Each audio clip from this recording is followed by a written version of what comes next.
السلام علیکم ڈاکٹر آصف، کیسے ہیں آپ؟ اچھا، آج نا بڑی امپورٹنٹ ٹاپک پہ آپ سے اوپینین لینی تھی کہ جیسا کہ آپ کو پتہ ہے کہ مہنگائی بہت بڑھ چکی ہے اور اشیاء صرف جو ہیں وہ عام آدمی کی پہنچ سے باہر نکل چکی ہیں. ایسے میں ہمیں کیا ایسے سٹیپس لینے چاہیے کہ ہم اپنے خرچوں کو کم کر سکیں؟ جی واقعی مہنگائی بہت بڑھ چکی ہے. خرچے کم کرنے کے لیے ہمیں سب سے پہلے اپنے غیر ضروری اخراجات کو کم کرنا ہوگا. ایک مسابقت کا رجحان اور جو خریداری کلچر ہے بلا وجہ کی خریداری، اس کو ختم کرنا پڑے گا. ہمیں برانڈز کے چنگل سے اپنے آپ کو آزاد کرنا ہوگا. لوکل پروڈکٹس، پاکستانی مصنوعات بہت اچھی ہیں کوالٹی میں، وہ خریدیے اور ان کے تیار کنندگان کو فیڈ بیک دیجیے تاکہ کوالٹی مزید بہتر ہو. بہت اچھی پاکستانی پروڈکٹس مل رہی ہیں اور بن رہی ہیں.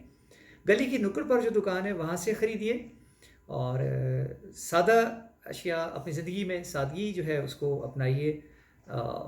منیملسٹ ایک لائف سٹائل اپنائیے.